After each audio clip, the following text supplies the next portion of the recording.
Yeah, welcome back. And now let's do the problem solving on reaction rate and see whether with the knowledge that we have obtained, then we can use it to solve problems when they arises. The recent question paper is this one, question number 5. It's just saying to us the collision theory can be used to explain how different factors affect the rate of a chemical reaction. Name two conditions. That's 5.1.1. Name two conditions that determines whether a collision between two molecules will lead to a chemical reaction. 5.1.1. There are two conditions. We said yes. It's when between two molecules will lead. Yeah, molecules should have. Okay, molecules should have enough kinetic energy. That's one condition. They need two. The second one, yes, it's molecules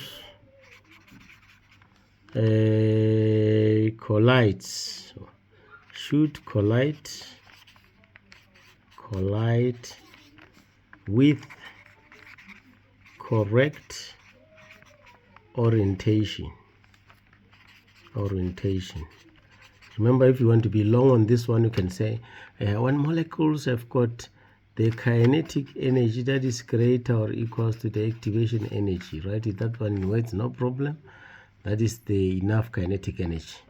Now 5.1.2, they say to us here, in terms of collision theory, explain why the rate of a chemical reaction increases with an increase in temperature. Now it's supposed to be 3 marks. Examiner now wanted only 2 marks. Why increase in temperature increases the rate? We'll just tell number 1 to say increase in temperature increases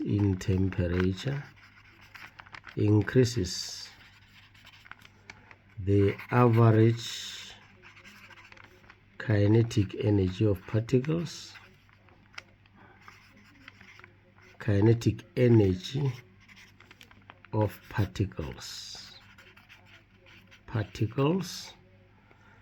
That's number 1. Number 2, mean that now more particles will have enough kinetic energy. More particles have got enough kinetic energy, or more particles move faster. That's another option. Then the last one will be now more effective collisions per unit time. More effective collisions per second. That is 5.1.2. Now here is a graph, what we call Maxwell-Boltzmann distribution curve. The curve R represents Maxwell-Boltzmann distribution curve for a gas in a closed container at a certain temperature. Curve C, Q, and S represent the curves of the same molecules at different conditions. Number 5.2.1, they say to us, write down the name of the energy represented by P. We know that P represents activation energy. Yes, you are right. Activation energy. The minimum energy required for the reaction to take place. 5.2.2a in this case. Now they say to us, write down the change in condition which result in curve Q. Can you see curve Q? Now there's bigger volume of particles, which means that now curve Q will represent increased in concentration. Concentration increase. Number B, can you see now S? There's a number B, curve S. Curve S is leaning forward, and that is when the temperature is increased. This one represents increased temperature. Fine. Now we move on to the next part of this. They say, again, this on 5.3. They are telling us to say 5.3.1. 5.3, a teacher uses the reaction between magnesium ribbon and nitric acid to investigate one of the factors that influence the reaction rate. Balance equation of the reaction between magnesium and nitrate nitric acid is given below. Write down the investigative question for this reaction. In this case, they just say magnesium ribbon, and with one of the factors, it was one dicey situation now to say you are talking about the ribbon versus what, because this has no bearing with the previous question. So we'll just thumbs up this one to say there are two factors that can be investigated here. In fact, three. It can be the state of division. That's the first option. And once you use the ribbon, you can use powder. And then it can be also the temperature. You can also talk about that one. And also you can talk about the concentration of nitric acid as well. That also can be another factor. So in this case, hopefully they have to accept almost all those questions, because there's no comparison in this case. You compare it with what? Just this one. So you can write one of those, but the easiest way would be just to say in a frame. Our frame, we say, what is the relationship? What is the relationship? When we write the investigative question, relationship between, that's when now you can write concentration, and another one can write temperature, another one can write the state of division or surface area. So all these three factors can be investigated, and reaction rate. So you can put the question mark, is fine. So that will be the possible answer for this question, because it was not comparing it with anything. So it was just to say thumbs up, and then give us this relationship, the investigative question. Now let's go to the next one. Hopefully they become clearer now. Now they say to us, the results obtained when using diluted nitric acid, now we are investigating concentration, are shown on the graph below. Now you are given this graph. Now they are telling us which compound, magnesium or nitric acid, is in excess. So you can see that if this one is magnesium, mean that magnesium will be finished.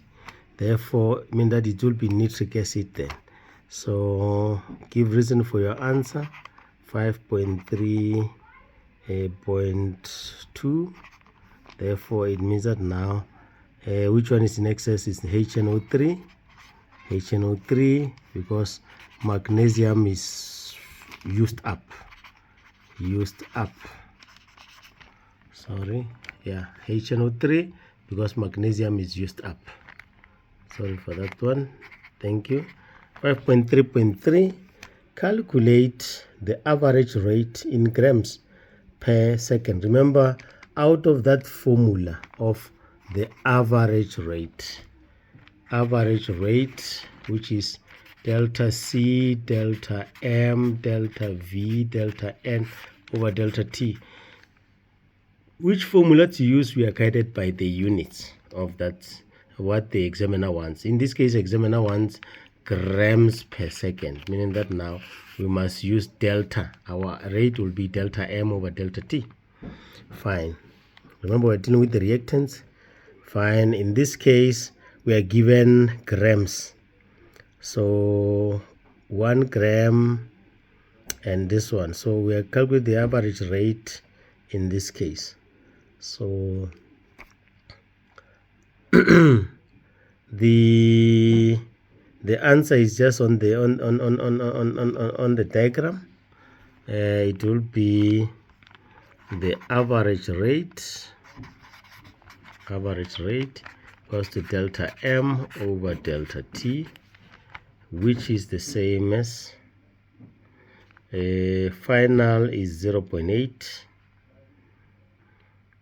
Well, because it's a reactant, we'll say negative in brackets 0.8 minus 1.0 divided by 30. Remember, there's no need to write 30 minus 0.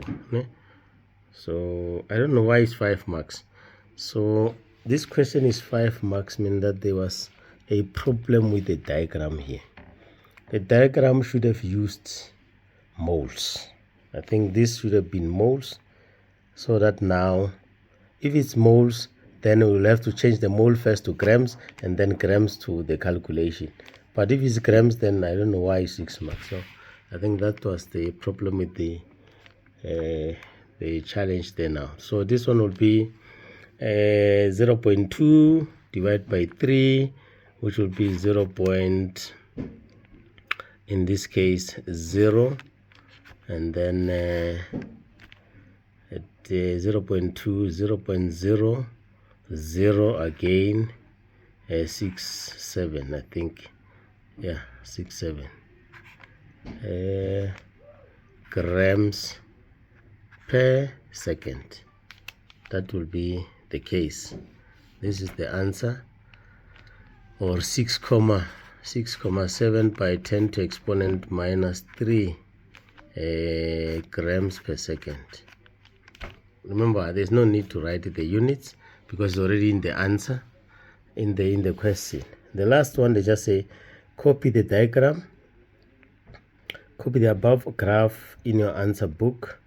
On the same set of axes, use a dotted line to show the curve that will be obtained when concentration nitric acid was used. Now, no numerical values. You just have to now show us that if this is the original, if we are using concentrated, mean that the rate will have to increase. Yeah, then you just have to now draw a graph that will be lower than this one. This will be, they say you can label this one. You labeled what? They don't say it. This will be the original one, and then this one will be the new. That's it. That's all about this question. I hope you get it right on how to answer a question now. So until we meet again in the next section, thank you.